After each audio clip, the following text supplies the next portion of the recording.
We have a new government before GTA 6 because GTA 6 has been pushed back again. And the reason I put this in the rundown is because it matters to my two co-hosts. But what taking GTA 6 so long? We need to get to the bottom of it from 2 gamers. Okay, 1.5 gamers. Because, yeah, I say 1.5 gamers because one of them does game when it's convenient now, you know? Be there for the sales. Yep. Alright, GTA... I don't know.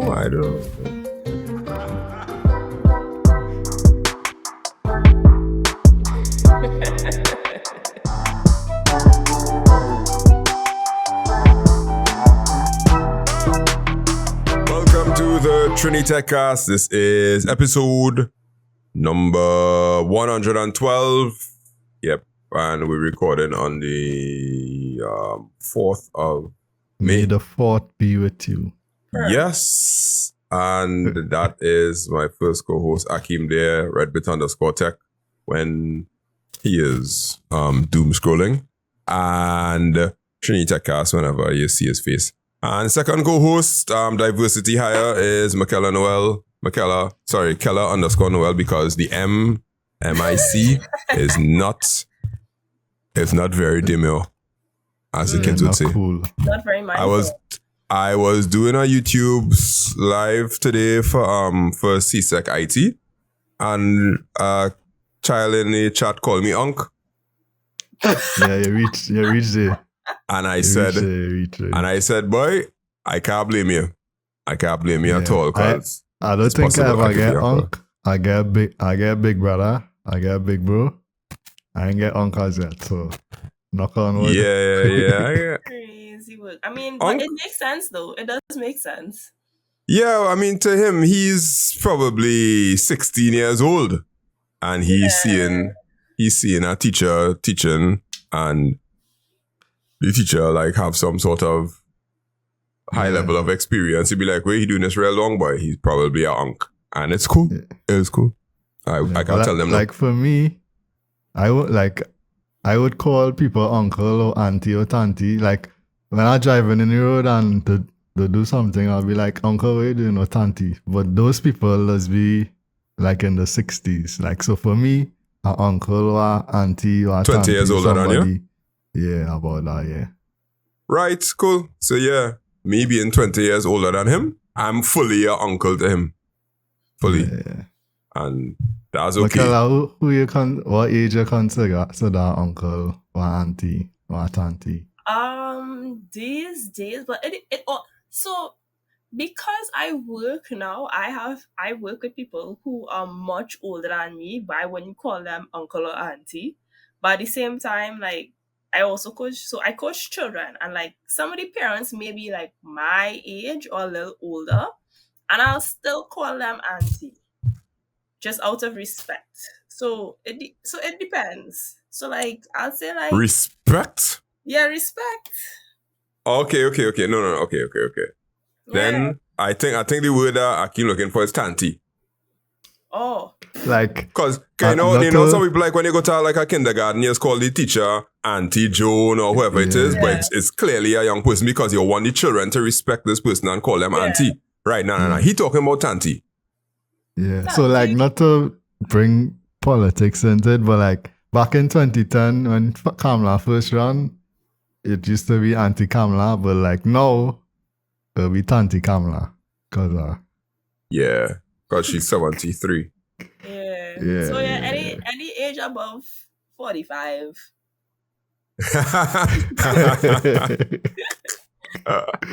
You're always there. All right, and then the question is, do they need to have a lot of gray hair, or is just that they need to have a stately sort of kind of demeanor where you can clearly see that they mature, very mature?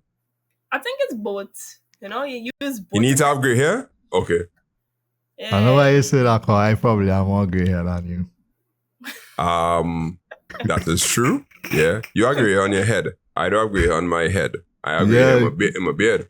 Right? When you start talking about it, that's when Yeah. No. And you say you had gray hair since you're 16? No. I had one gray hair when I was 21, like one. Yeah.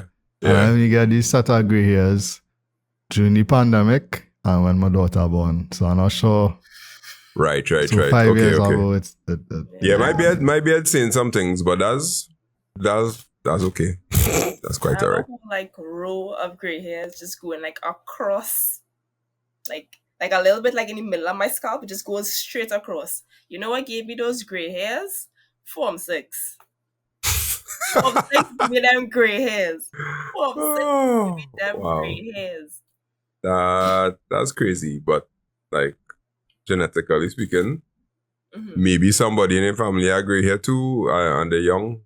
I don't know. I mean, yeah, Check and my see. God, but that's It's Form 6. point. The point is Form 6 give me them gray hairs. You ain't taking a responsibility. Okay. That was definitely not targeted or loaded or anything of that sort. All right, let's go. Today we are talking about NIB is planning to go fully digital. And well, this may actually still happen because it was implemented before the government change. So anything that we thought that was supposed to happen digitally, we had to hold our breath because we don't know what happened. But the NIB planning to go fully digital. It's already in motion. So we'll talk about that a little bit.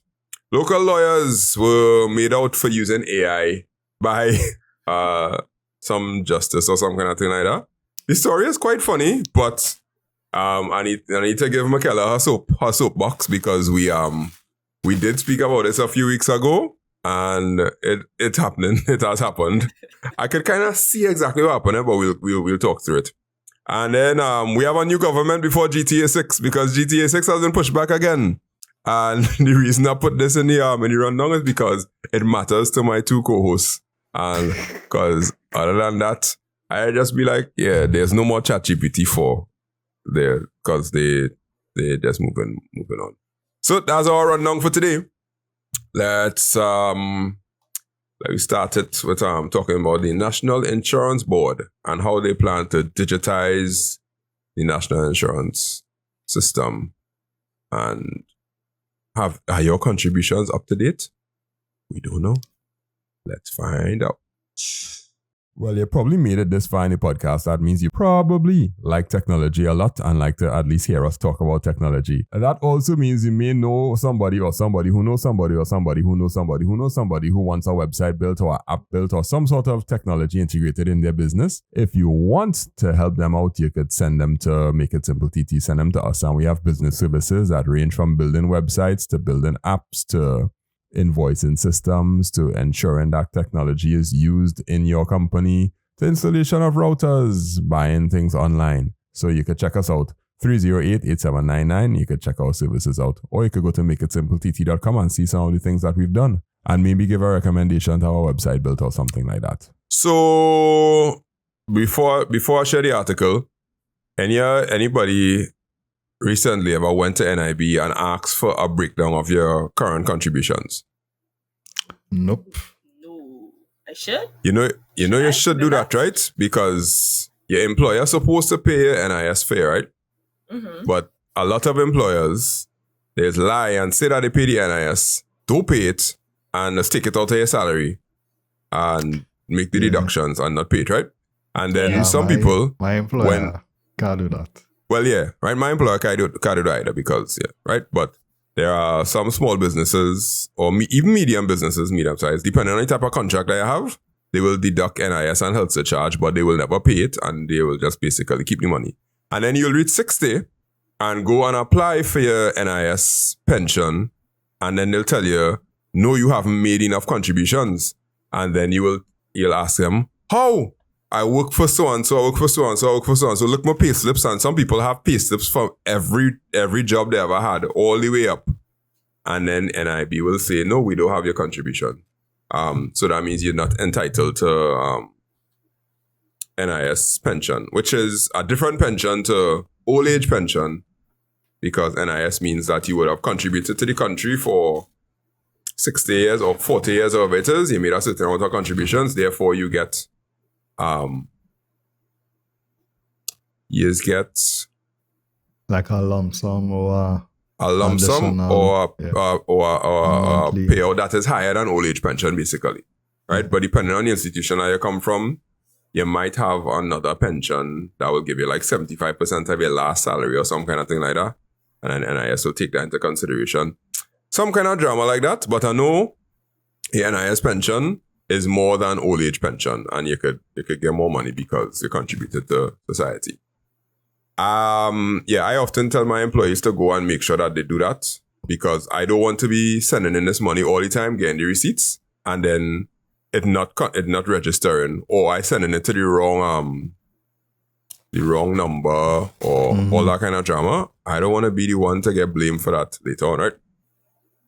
But it's real hard to go and check for your contributions. It's ridiculously hard, because they'll never be able to find it. You have to come back later, all kind of things. They'll give you a piece of paper and it don't make sense. So starting this week, this was 6 days ago, written by Radica De Silva. Yeah. Citizens can access National Insurance Board services online as the agency begins to roll out of its Empowered Digitization project, which is set to be fully operational by September. Very soon, customers will have the convenience of submitting data electronically, making electronic payments, viewing their contribution records, submitting claims, updating their information, and so much more right from the comfort of their mobile phones and computers, anywhere, anytime. And they gave some numbers. The NIB serves about 200,000 recipients each month and processes about 40,000 claims every year through 14 service centers across the country. And the payment benefits reach wherever. So it's a lot of numbers. And the problem that we have is that it was a fully paper-based system. And now it's going to be fully digital. Fully digital. Not just piece of it being digital. So right now, from my experience, I have to submit NIS every month. I could digitally submit it by submitting a CSV sheet. Let's call it a sheet, yeah. Anyhow, a CSV file. Yeah. And then pay online via online banking, and then send them the screenshot, not the screenshot, but send them the transfer record number, whatever it is, and they will process it. But the processing, I get automated email saying that the information was collected, but I had to wait like 2 months later to get a physical letter in the mail with the readout and the receipt as if I stood up at the cashier to get it. So we spoke about this some time ago on the podcast, and that means that I submitted it digitally, but then the person still has to physically do the processing and print out the receipt, and then they have to mail that to me. Apparently now it's going to be totally digital. I mean, that's just one side of the spectrum in terms of the process. But on the flip side, people who actually close to retirement age or at retirement age, when it's time to claim, you know, I heard about a lot of horror stories where people, same thing we're saying, you know, in terms of the contributions, and when it's time to claim and they can't find the file or the cat, you know. So on that side of it, it will be very good. At least people our age going forward, and as you approach retirement, you'll be able to track it all along the way, you know, see exactly how much you contribute, and, you know, that way to kind of avoid all the drama and all the horror stories when it come time to retire and then something missing or something not right. You know, that side of it. I like the fact that it's going to be there. I heard about it for a while or whatnot. But something about digitizing Trinidad's paper records does get me scared. Like, Michaela, you also have a part. I know there's like young people do this when they're like interns and things. You have a part of a digitization project where you had to like input data?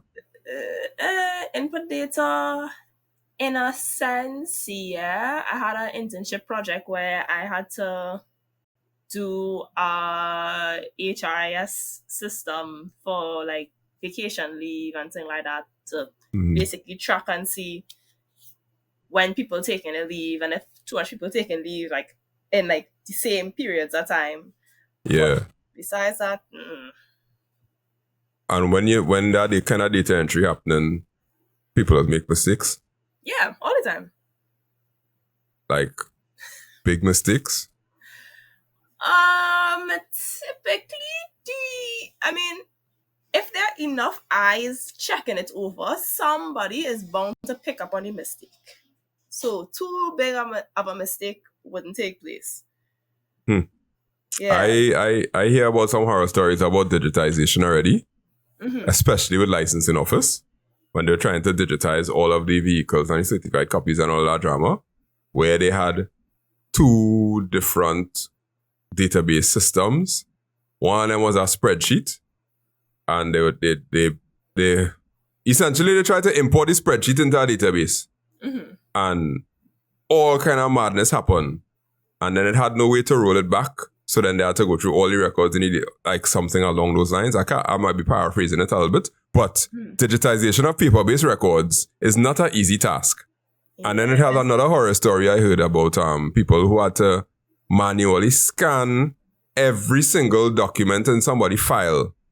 So they had to put it into this super scanner that they bought, and the scanner had a feeder, and the feeder broke down. So an intern had to stand up with each paper, put it on the flatbed, press scan, put it on the flatbed, press scan, then get all the PDFs together, merge them, and then upload it on the person's file manually.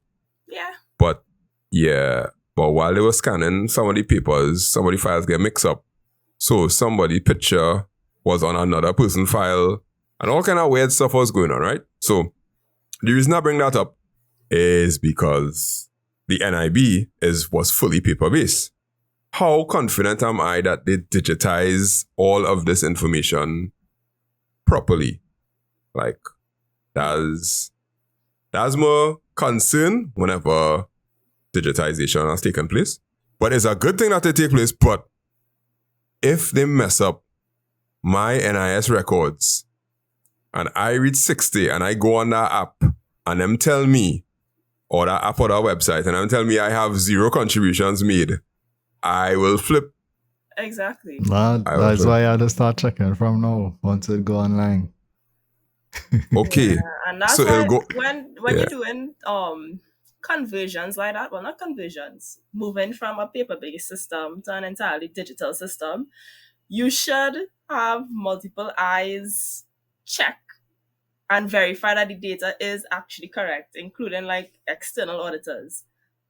So sometimes what we may do in work is we may audit a system that's being, so say they're migrating from system A to system B, we basically would go and take a random sample and be like, okay, here are any anomalies we picked up on. You should probably go back, fix this, go back, check this. So more or less, once there's enough eyes on the problem, yes, they'll still have some that slip through the cracks, but typically, if there's enough eyes on it, it should be fine. So if I'm 60 years old, okay, let's say I'm 59 years old now, and they put this digital system in place, I'm supposed to be getting my NIS pension from next year, whatever this time. I go and check that system. Okay, it's going to be fully operational in September. I go and check the system, and I see that my contribution's off, and I'm not going to get any pension. All they're going to try to do is give me the lump sum. What's my recourse? I have to go into them and tell them, hey, the data that you all have on this app is wrong. And I don't know, Jan in the back now had to run and find the paper file to check to see if the paper file was actually put into the system properly. That's basically what had happened, right? Yeah. So was it wrong before or after they digitized it? The file gotta say. Because then the file could have been wrong too. Yeah. I say you have to take the good with the bad, because overall it's gonna be a net positive. Because right now things like that has happened. Where but the difference is you're gonna have to go in, waste half a day, find out where your whole day, not half of the day. Your contributions, whatever. But now you'll at least be able to check it online and see what's going on or whatever. You know, but now you just have to go and do the same thing. It's the same kind of process and try and reconcile and whatever. So, but it will have a net positive in terms of, I'm sure the majority of people records would be okay.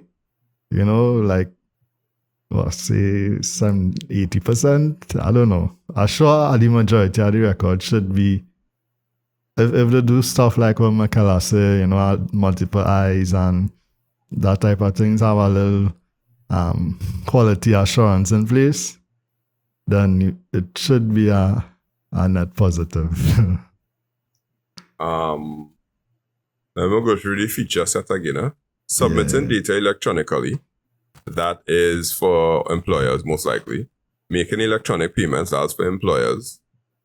Viewing the contribution records, that's for users. Submitting claims, that's for users.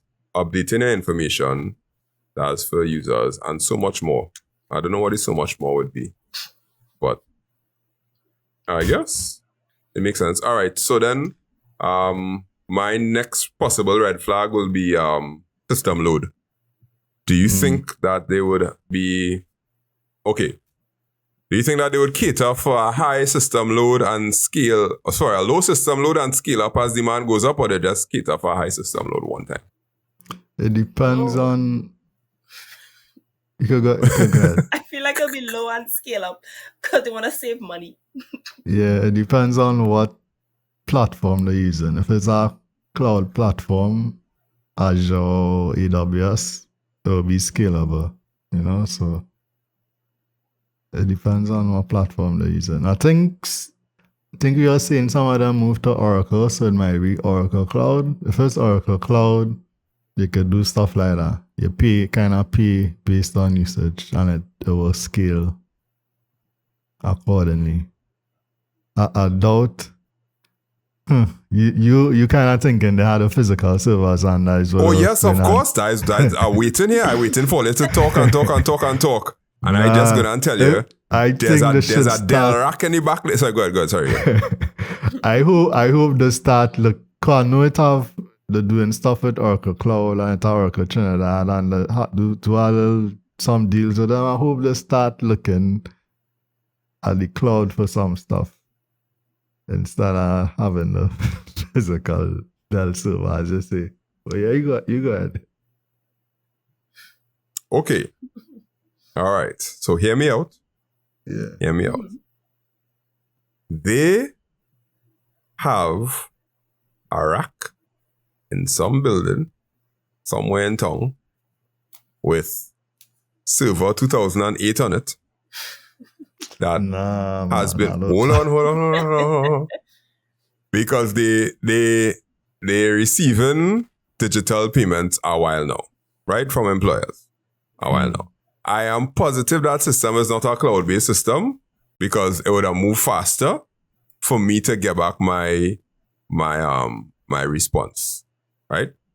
That means it have an on-prem server and somebody does go to that building where the server is to have to do the work. That's my theory. So somebody had to go sit down by a console next to the servers and be like, okay, let's check all the processing that took place, get a readout from all the CSV files, then take that and send that to accounts to double check that the account information that they put for the bank transfer is actually there. Accounts will verify. Then after accounts verify, they had to send it to the local office where you would have had to walk into for them to process that, do the receipt, then put it in an envelope and send that to the mailroom. The mailroom will send it back to the Port of Spain place, and then the Port of Spain place now will mail it out to all the people I'd have to go to. That's my envisioning of the process. That is why I feel the server is an on-prem server. That is the current process. Yeah, right? Yeah, that's what I feel, yeah. Right? Now, when it comes to implementing this new system, we don't know who's the company that's implementing it, right? Ideally, it would be wise to have a cloud-based system. But for that cloud-based system to work, they're going to have to take the on-prem server and migrate it to the cloud. I don't know of any government institution that I could think of, based on my limited knowledge of other people, who've done a successful migration. Most of them are just create a whole new one and it's be like missing data. So that's my concern. I mean, if it's a database, that shouldn't be hard to migrate database to database. You do a backup. Yeah, but it was on server 2003. Using I like when I went from 2008 to 2003. Just using What kind of database? MySQL 1.4. Nah, you could still migrate, man. It's always to migrate to a similar version and whatever else, and then you do an upgrade. Okay. It's always to do it. I I'm not saying understand. it will happen, but it's not technically impossible. It's possible. Yeah, but it wasn't technically impossible to have a website for the Ministry of Digital Transformation within 6 months of it launching. But just saying. Nah, the thing is, boy, government notoriously around the world, but probably here more so, notoriously slow when it comes to anything. So, would the National Insurance Board would they have pinch pennies, or would they say, all right, we go in straight cloud one time, migrate the database, do everything properly, and we will make sure that all of this is sorted out? That's the question. Would they have done it from let's call this word, from a forward-thinking, cloud-based point of view? Yeah, something like that. Yeah. It depends on who implemented it. It really just So- goes up for that. Yeah, I was now looking to see stuff that Oracle would have done with the government, more so the Ministry of Public Administration. So apparently it had one before. It had an Oracle database before. We had a Ministry of Public Administration in the okay, last okay. administration. Yeah. Okay. But now it's public admin and AI. and AI, yeah. Okay. So so what do you think? I want to know. You think is a proper migration? Like you want to believe is a proper migration? Or you think that there's a chance that they didn't do it properly? I would want to think it's a proper migration. I would hope so. I would hope it is not the same process that you explained with something else painful. Where you're going to get a normal printed receipt in email. At least it should come via email or something. So it must have some type of process improvement. I doubt they would just re-implement that thing. All right. Mm. Are you thinking? Are you thinking? Okay. Yeah. All right. We will see. I'll have to use the system. As it stands right now, the website is still non-mobile optimized, like it was built in 2002, maybe. And they don't have the contribution form is a ASPX form, I think. That's Microsoft. ASP form, the contribution form is that, and I have to fill out that form every month and whatnot. So the technology on the website right now screams Windows Server. That is what it's screaming to me. But I don't know what the website going to look like when they do the update. Because if I go to NIB TT now, I will get they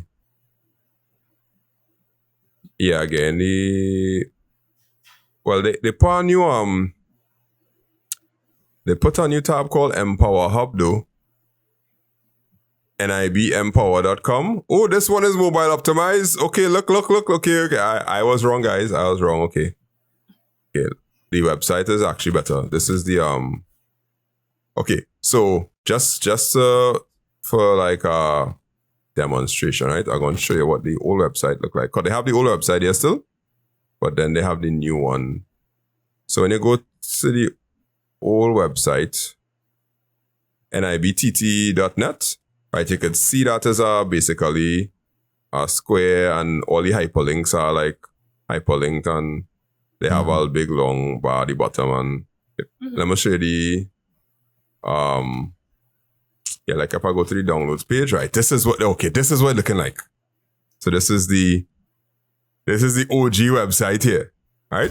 That look like a website from the early 2000s. Yes, that is what I said, early 2000s. So when I have to download a form, I had to go by NIS forms, and it's given me this page, and yeah, you see the graphics, the layout, the box, it have the sidebar and all that kind of drama, right? Okay, right, but now, let me go back. The homepage, right? So they probably do about some work on the homepage. There's now this thing called Empower Hub.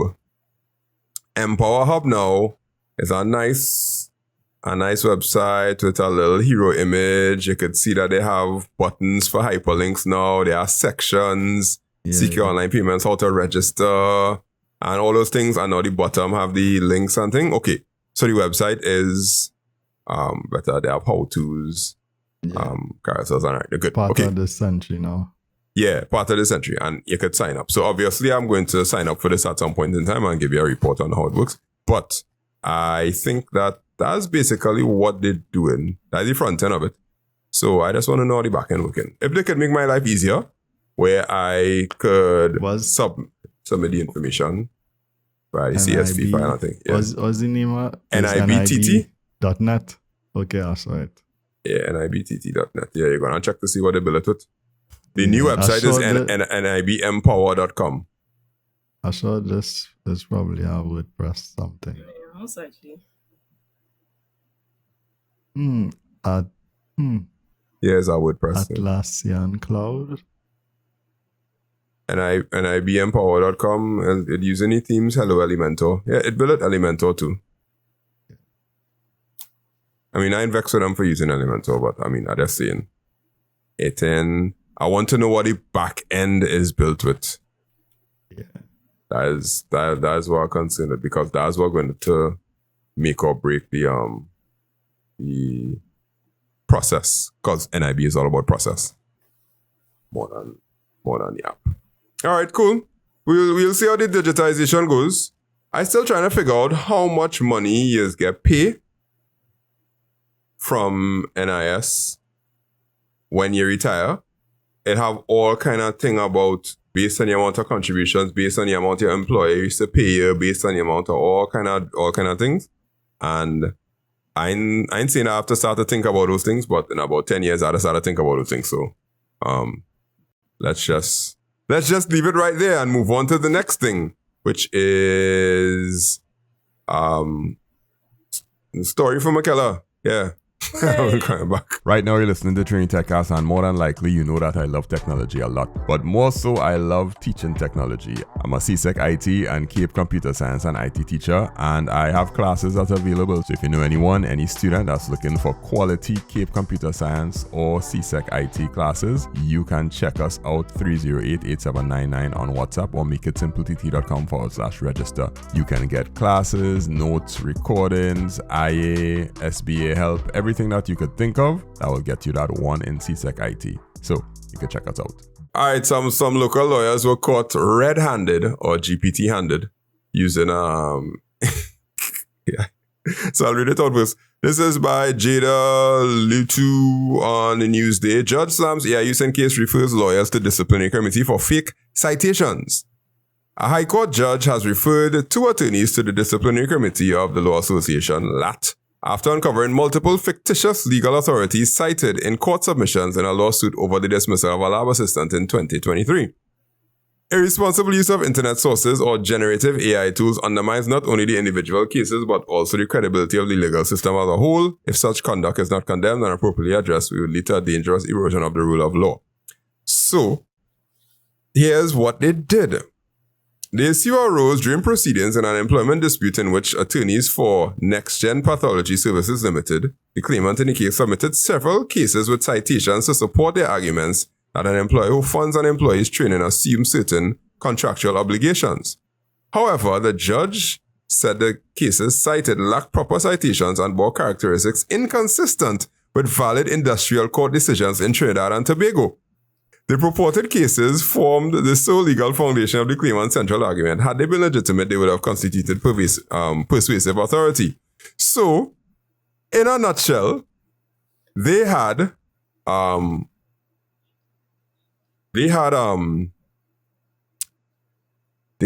said something like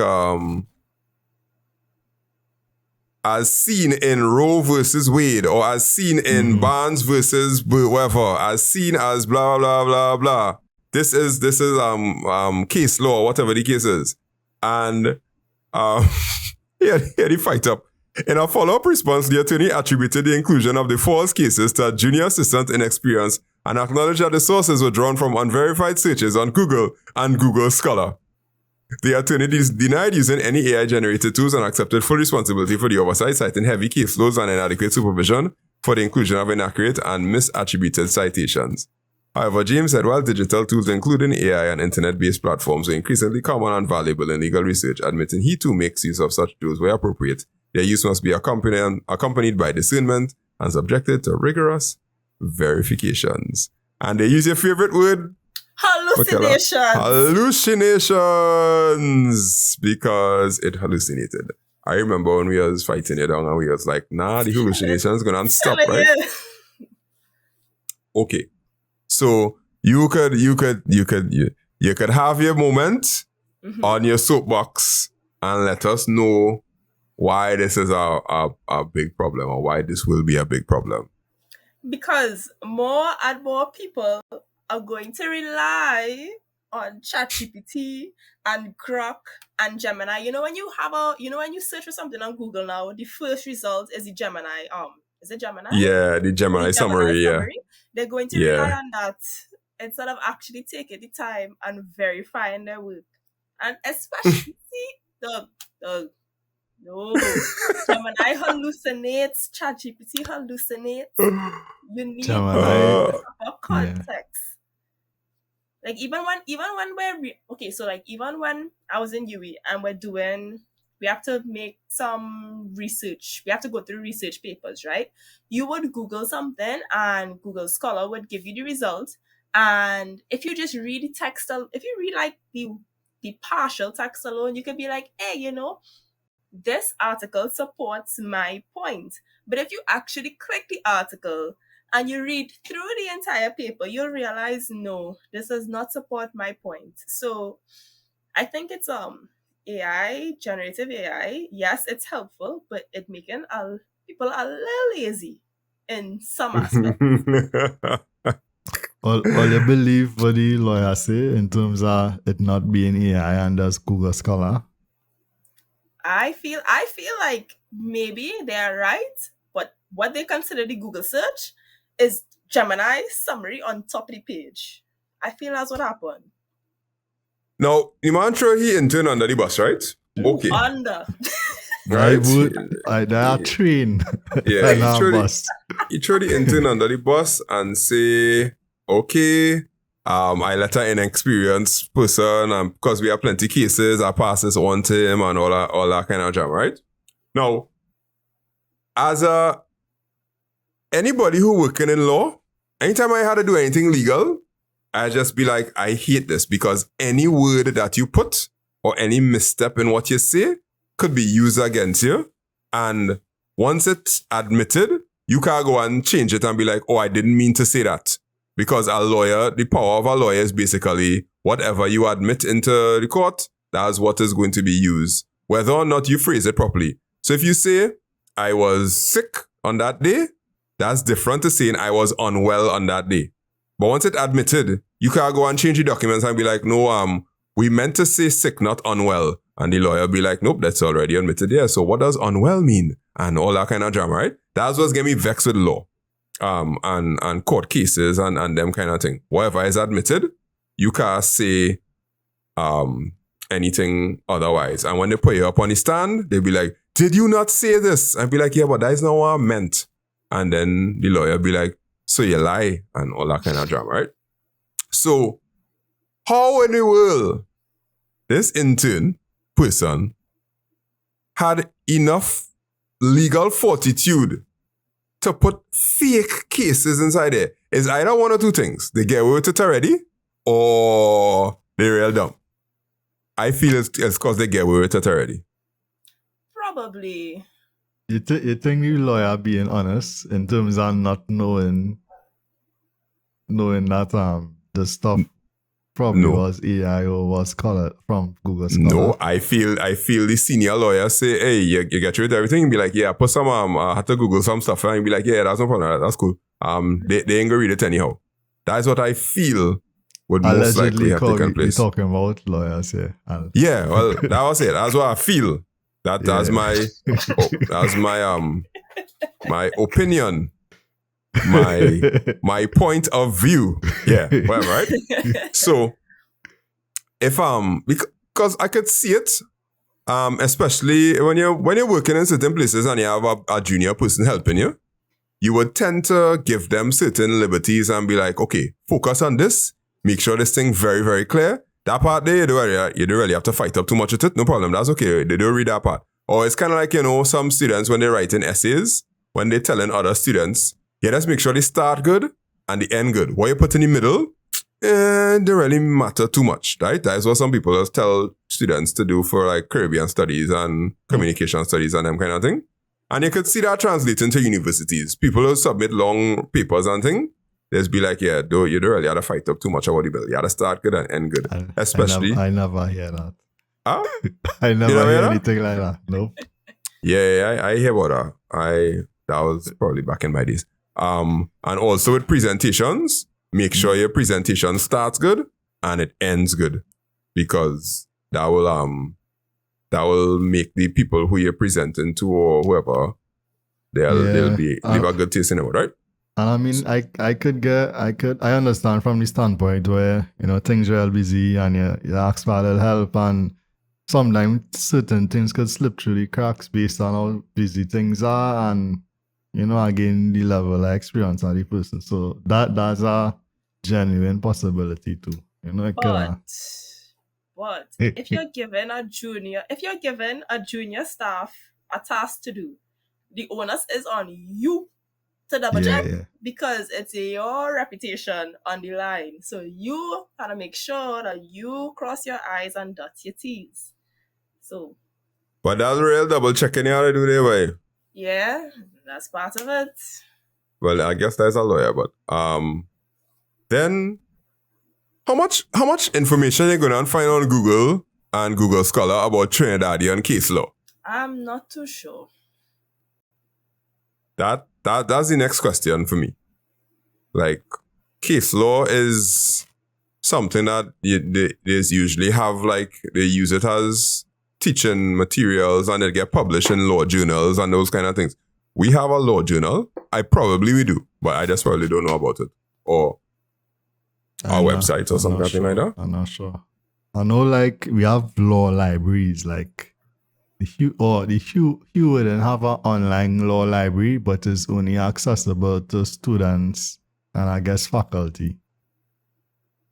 Okay. I seen the judiciary has a law library also. Yeah. Yeah, the judiciary has a law library and you have the databases. You could search for the case number, call number. All right, yeah, there is this website was made in 2001 also, but yeah, this keyword and one look like it made in the 90s. Yeah. When I look at it.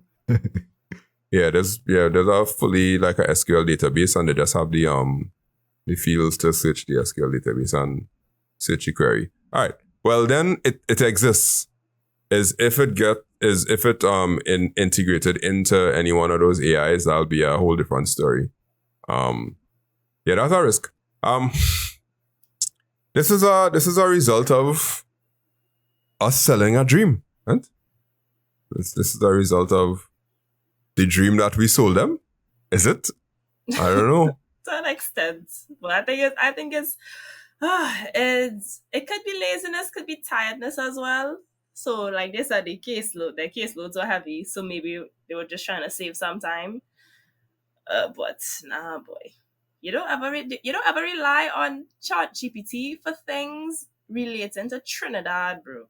Like, it just don't make sense. It don't make sense. Wow, that was so gut-wrenchingly true.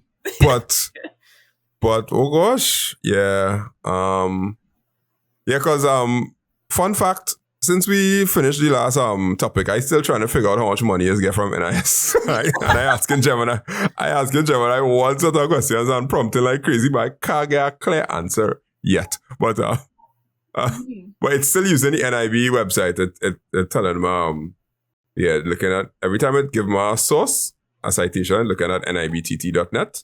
But when I went on the actual NIBTT website, I couldn't find it. So I hope in Gemini I could have done it from about. Wasn't working out too well. Okay, so the be all and end all of this thing is the person lost the ruling and they had to pay the employee money because they were training and they don't want to pay them while they were training or some kind of thing like that. Pretty much. The judge put them out. I would too. But they're sending them to the disciplinary committee though, which... The lawyer. Sending the lawyer. Yeah. Okay, I guess that makes sense. And the lawyer fumbled it, so that's the lawyer to sort that out. You feel like intern still working for him? If the intern's still working, yes. Because I think if I were to have a hunch that this will get a slap on the wrist from the whoever committee that going on check them and be like, yeah, you'll do better next time. We'll monitor your cases for the next 6 months or some kind of thing like that. Because I somehow feel like they will have a heart towards it because it's such a brand new technology and the use of technology is being encouraged and whatever the case is or some kind of drama like that. I don't know. That's my gut feeling, my intuition. And he'll still be able to practice law. Let's just say people have done worse things in the courts of Trinidad and Tobago. And gotten away with it. And been referred to disciplinary committees and they still practicing law. Let's just say that. That'll be more. Okay, so that's law. What other red flag place should AI not be used? To a very small extent, medicine. So okay. I ain't gonna lie, I was real self-diagnosed with ChatGPT. Well, that's okay. You are not a doctor. That's okay if you're self-diagnosing yourself. But for others, I think I saw some doctors admitting this use it to double check. Yeah, well, not double check, but they might say double check, but it might be the first. I don't mind them Googling because like many times my doctor would like literally Google what dosage he's supposed to give me in front of me because that's understandable. You don't have memory of every single medication and all the required dosages in your head like that. So yes, you can Google things, but like asking like ChatGPT, it may give you the right answer. It may not give you the right answer. You might give me a wrong dosage. Yeah, I think it come back to, we were talking last week in terms of the students and the prompt engineering and being able to ask it the right questions. It might have to refine it 3 or 4 or 5 times. Doctors or anybody using it need to have that in mind. Do not just ask it one thing and just run with it, Keep refining it. As you are saying, everybody probably need to do some level of prompt engineering before they really start to heavily rely on ChatGPT for anything, even if it's just a second opinion or whatever. Really? But yeah, I just really use it for myself. Okay, so lawyers and doctors, nobody else at risk.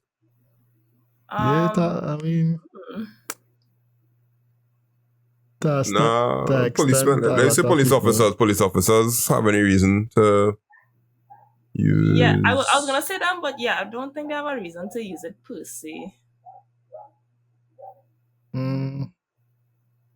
Yeah, I can't think of anybody else maybe. that have any major risk of using it and could get put before disciplinary committee because they try to make things more.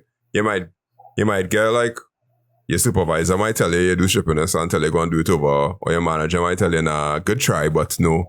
But where your actual career would be in danger if you use it wrongly. Actually, auditing would be one that your career might be in danger now. If you if you use like AI tools and you present that to a client and client runs with that, you may be in trouble depending on the industry and depending on the on how to put it, depending on what the audit was for, you may get in some trouble. But in those cases, most of the times, like I said, multiple eyes are on it. Somebody bound to double check, hopefully. Yeah, struggling to think of a place where just be like, nah, you gonna get fired because you're trying to use AI and it backfire. I can't think of anywhere. Yeah, and how would they know if they use AI? Yeah, I saw people. Well, this judge figure it out. If someone is knowledgeable about it, then yeah, they could figure that out easy.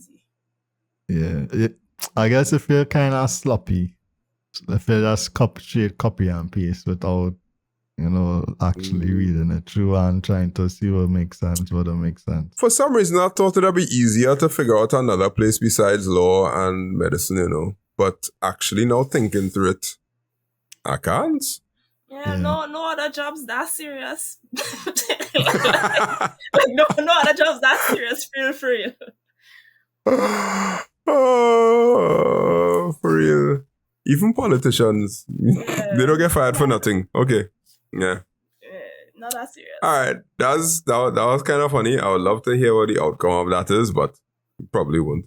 But next thing they actually use Google, but the lawyers like have a chip on their shoulder. The judge have a chip on their shoulder against AI because there's lecture in a school or something. So on half of the papers that they get is generated from GPTs. Okay.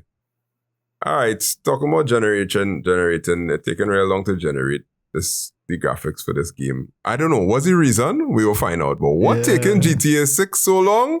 We need to get to the bottom of it from 2 gamers. Okay, 1.5 gamers. Because one and a half. Yeah, I say 1.5 gamers because one of them does just buy games. Game when it's convenient now, Be there for the sales. Yep. All right, GTA. I don't know. I didn't call any names. I know it's not me. I'm not contributing anything to it. I did download Wordle the other day because. Oh, Wordle? Yeah, my daughter make me do it. People that still play that? Yeah, I was trying to. People reduce like the amount, not the amount. People kind of stop playing it when New York Times bought it over. Oh yeah. My daughter was playing it on Roblox, and I was helping her solve a lot of them, and then I realized I was finding joy in it, and I told her, I say, you see where you cause, you're going to make me download a game. Now she know my game story, and she know why I stopped playing games and whatnot, so she just laugh at me now. She's be like, the darkness is calling you, daddy. The darkness is calling you. And it gets so bad, I was sending her screenshots of somebody Wordles to solve. And she was like, ooh, you're really bad at this. I was like, hey. Don't. Jealous you. Yeah. She like, come on, daddy, you're better than this. And I was like, I'm because I purposefully holding back. I don't want to get too caught up because I have a problem and we know about this. Anyhow, Grand Theft Auto 6 delayed again. This time until May 2026. It was supposed to come out in September, right? Or fall or something like that. Mm-hmm. Fans of the hugely popular video game series Grand Theft Auto will have to wait a little longer to play the latest version. In a post on X on Friday, Rockstar Games said it delayed the launch of Grand Theft Auto 6 until May 26. It's a very specific date. To 2026. It apologized for the delay of the release, which has been talked about for several years. It didn't provide any specifics on why the release date has been pushed back this year. All they said is, and I quote the last part, "We hope you understand we need this extra time to deliver at the level of quality you expect and deserve." Well, of course, there's stock drop and all that kind of thing, right? Yeah. Now, okay, y'all just do the gaming thing, right? And y'all know Steam and what's the other one? Epic and all the different launchers and all them. And they just have demos sometime, and then sometimes they just have like unfinished games. And like Yeah. Early release. early releases and all those sort of things, right?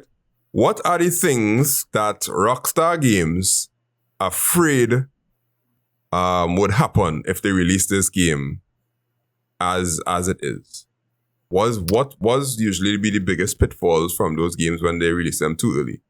That it's buggy and not worth the price. So I find these days a lot of the game releases, they will release it as a full game, but you are really just an open beta tester at this point. And it's like, why am I paying 60, 70, 80 US to test your game that's supposed to be fully finished? Yeah. I honestly don't think the game finished as yet. Yeah, it's not. Like in a like, and it have a lot of things to it, why it takes so long, why you have the delay. One is that GTA Online was just making so much money that was like, yeah, we have a cash cow here. The other thing was that Red Dead Redemption that got released a few years ago, so that was taking the time then to pivot to this. And the other thing could probably be that GTA 5 is a game that was be heavily based on culture and the whole cultural atmosphere at the time. And we just had a big shift culturally and a lot happening right now culturally. So compare that to 5 years ago when they probably start developing it to now. So they probably want to update the game a little bit to be more culturally relevant so that when it releases, it'll be relatable in terms of things that are going on right now versus 5 years ago when they probably start. So Okay. they will take the time to kind of get right, make it be relevant and a good gaming experience, no bugs, that kind of thing. So they can't treat in my slightly understanding is that usually what would happen in the olden days, like Halo and thing, right? They would release the game, they would have all the mechanics and all them things sorted out and whatever drama, and then they would release the update and you get like a new map. But all of the core concepts of the game already exist, and all they're doing is just adding new maps or adding new features, kind of like, adding a new function or adding a new functional program or some kind of thing with respect to like, this gun was real overpowered, so they'll release a patch or some kind of thing like that, right? What's the difference with GTA 6, where they can't just be like, okay, here's the base game, and let we add on the things that we want to add on after? That you're talking about GTA Online, you could do something like that. But if you have a main story game, your main story had to be complete and finished from day one. It can't be you adding on things that, because you're going to have a main storyline where it's going to be, heavily story-based and different things happening. So it needs to be ready from day one. It can't be you add things on after it. Not kind of not like Halo in that sense. It's a heavily story-based type of game. And our next reason too is because people are going to be pissed. Yep. People are going to be pissed if they release the game for I think the price they wanted to release it was like $70 or $80. No, I lie, $100. So if you release a $100 game and it's unfinished, people are going to be very mad. And I think that Rockstar Games is a bit of a cash. They like to milk everybody for the money. So the features you're talking about will most likely be released in like DLCs. So was that DLC? it's like Downloadable content. Yeah, so it's an addition. So it adds to the storyline, basically, but you have to pay for it. So I would have the base game, but like say there's like a completely different storyline, but like with like 4 new cars and things like that. I'll have to pay Yeah, like but 40 US extra for that. I think Rockstar does do it a little different in the sense that like their main games does be like Red Dead, in my opinion, was a real good main game. And I don't think they really had DLC for the main game, but what it does milk it is online. Like online with all the microtransactions. It's a online cash. You could buy cars, you could buy clothes, all of that online. That's where Rockstar does real milk it. But I think the main storyline games, I don't think those.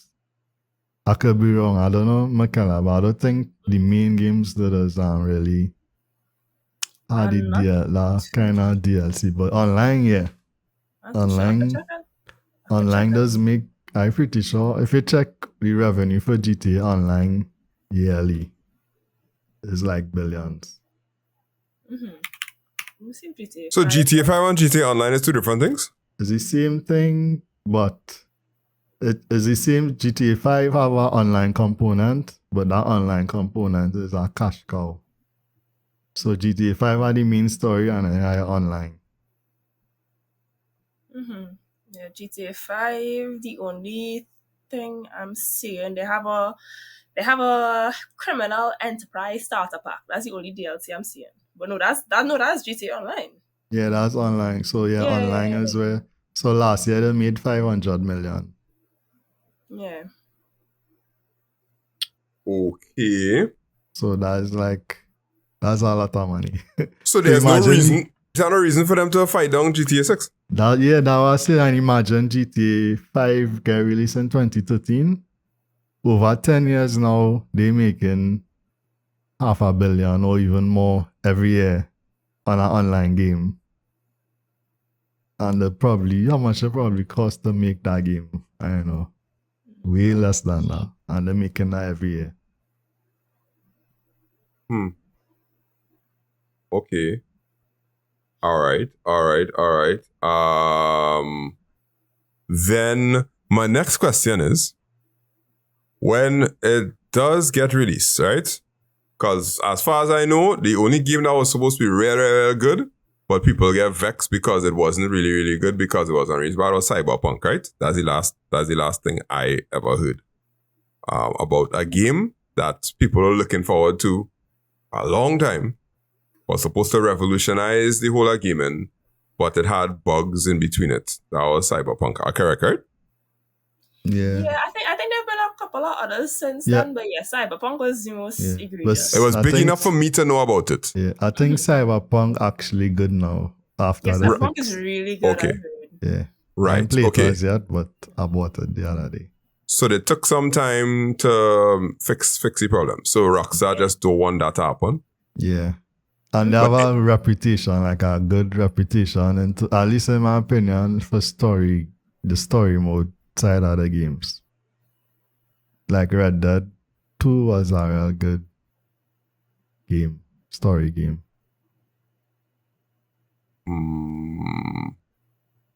Okay. All right. I don't care. Sorry. But maybe my children would care. And come and be like, our GTA 6, and I'll be like, okay, it might be buggy, you know. I think if they did release it in September, there are issues and people would have revolt. Because like people waiting on this a long time now. It's probably the most anticipated game in a while. Okay. So why May 26th? In 2026, May 26th is a special day. I don't know. You know what too? A lot of other game developers probably relieve that the give a release date so they know when not to release their games. Because GTA 6 can monopolize everything. That's kind of crazy. But Yeah, okay, I understand. That makes sense. All right. Yeah, well, let me know how it work out. when you download it. I remember playing GTA 1, you know. Nah, that is I don't think I was alive for that that. is That's the top-down version where you see the city from on top. And I you drive the car. I loaded it up once, like Mm. when I was young, and I was like, I can't play this. What, Yeah, you what see it. year that was? You see it from our birds, 1998. Ooh. Yeah, I mean, oh, okay. I was 10 years old. And you see it from a bird's eye view, and you're driving from the top, and you had to go around the street. The whole map is like a flat 2D map, and you're just driving on this car. And it was very, very controversial because it introduced you to crime. And Oh. you started going Yeah. through missions and stealing cars and things. And Yeah, then GTA. but I mean, they had Mortal Kombat before that, so Mortal Kombat was quite controversial too. Yeah. yeah, I know. Quite. So I mean, yeah, We get banned from playing Mortal Kombat, I think. Yeah, they I banned it think- from arcades and things. yeah, and the third version, like the console versions, didn't have blood, I think. Yeah, the console versions, it used to have like water splashing. Yeah, That was on Sega Genesis. yeah. But yeah, Mortal you used to have to Kombat. go to a kind of backwater arcade to play Mortal Kombat because the major arcades in the malls didn't have Mortal Kombat. They only had Street At Fighter. the time I used to go to the malls, they had them like, well, all from up on the side, all not from south. South, what the arcade in south was called La Pix. yeah, that but was yeah, it. that That was in name- Gulf City. No, that was at the top of High Street. Okay, Or even know Yeah. where High Street is. San Fernando. Ha. I know. Of course, By I know where Library Street is. Corner, you know. Yeah, at Yeah, least know where Library Corner is. No, okay, I you're know telling where- Michaela that had to be telling Michaela that. Yeah. Okay, I you have to- don't know where Library Corner is. Okay. No. I That's- don't leave the light. I don't go past the lighters. And it's absolutely I balance my clutch on it. I had to ride that clutch all the way up the hill. Up High Street. Yeah. yeah. I used to pass there every day while I was going to school, secondary school. All right, cool. Okay, well that's a wrap. Let's go over what we did today. We kind of went through NIB planning to go fully digital. We landed on the fact that it would be nice, it would be good, but of course we had to bring out some of the things that could be problematic. And I did see a new website. That means I'm gonna have to register for this website, and I'll gladly be a guinea pig once it makes my life easier. If it makes my life easier, I will be the guinea pig. It I had don't have no something problem else with you're it. supposed to be a guinea pig for, you know. I can't remember. I think that's the licensing website. No, I don't have to update my license. What Yeah, else supposed to be a can't guinea pig remember. for? Mm, I I can't don't know. remember. Yeah, I know I'd say I would be willing to. Something with the AI training, with the teacher Oh, yeah, stuff. probably that.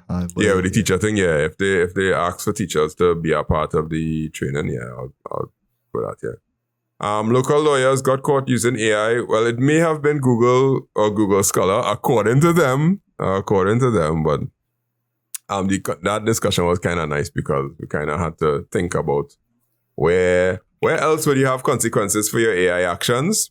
Not much besides doctors. Everybody else, they can't really do nothing. And we have a new Well, government. yeah. Was that? What? Well, They- what? They could, like, according to how strict the company is, but Nah, okay, well, that is internally. We're talking about like them external boards, like how they go and send the lawyers to the law association. yeah. It's no Yeah. external. I know, if it's medicine, they could send you to the medical board and you could use their practicing license, Yeah. however it is. I But know IT association. yeah. So be like, oh, you're so unethical. Yeah, nothing like that. Well, if you're part of an organization that adheres to those standards, yeah, like ISAC or thing like that. Yeah. Yeah, and I remember when I was working a place, we had to learn something called ITIL. Yeah, And- I did that. I did that Yeah. exam Yeah, and a every couple of years 3 ago. years we had to get ITIL certified or some kind of drama like Yeah. that. And one of the big things was change management. Yep. If you wanted to change the vendor of your computers from Dell to HP, you had to go through change management and you had to fill out this and you had to have meetings and all that. And I'm like, I hate this. Yeah. But that's how the corporate ladder built. Well, You know, that's these, when you have a big company. The smaller years, that's like, change that. And that yeah. All right.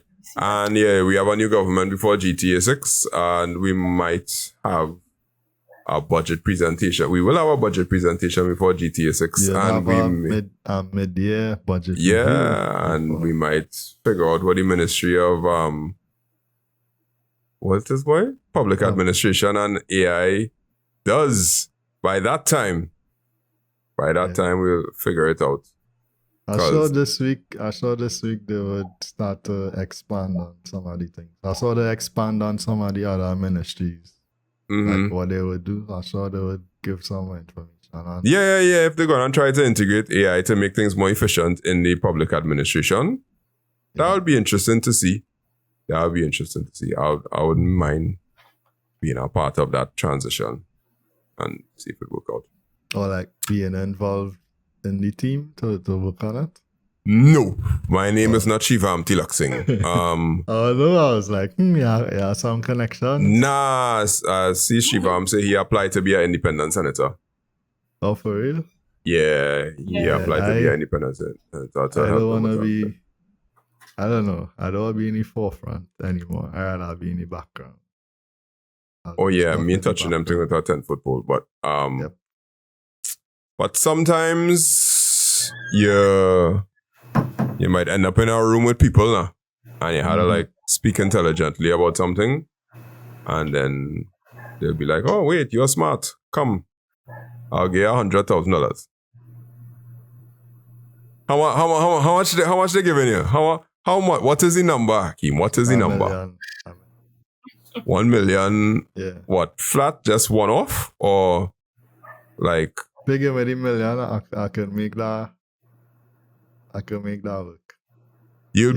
So you would be an independent senator in the government of Trinidad and Tobago to talk about tech-related things if they give you $1 million to do it. I don't want to be.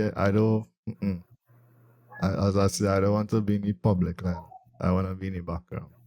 So you have $1 million to sit down behind a desk and work and nobody know who you are? I would advise. This is Trinidad and Tobago, man. No. You had to be able to talk so that when the scapegoat time reach, they'll be like, yeah, take that guy. Because he's the one that was talking all the time. Like outside, like I just be online like this, but outside this, I was a very private person. I just keep to myself. I don't like to, And when in the public life like that, your family and a lot of your business and everything does eventually become public. And You really want that smoke. I understand. All right. My name is Andre Charles, Mr. Charles, from Make It Simple TT and Trini Techcast and all of the other places on the internet that you may or may not see me, because I don't care if you see me or not. If you do, that's good to know. It's my twin brother. If you don't, I'm still eating bread and cheese at night because it's what I can afford right now. Yeah. All right. First co-host. Yeah, I came there from. You know, the thought crossed my mind a few times. Like, why really do this account by on that? It's time to deactivate it. But anyway, Redbit_tech. You struggle to say it. But okay. Yeah, go ahead, Magala. Yeah. Keller_Noel. You can find me on Instagram. Maybe I'll rejoin TikTok one day, but nah. Yeah, but the carnival reel still ain't get posted yet, and we will not even make mention of it. Yes, I posted it. The day before Ash Wednesday. Okay, not like I checked, but thanks for letting us know that you came through. You came through. I was like, you know what? I need to post it at least before Ash Wednesday. Actually, before Ash Wednesday, before the month finished. I think it was after Ash Wednesday, but because I remember we talking about it after Ash Wednesday, but okay. I told it. I said, we'll see you all next week. Bye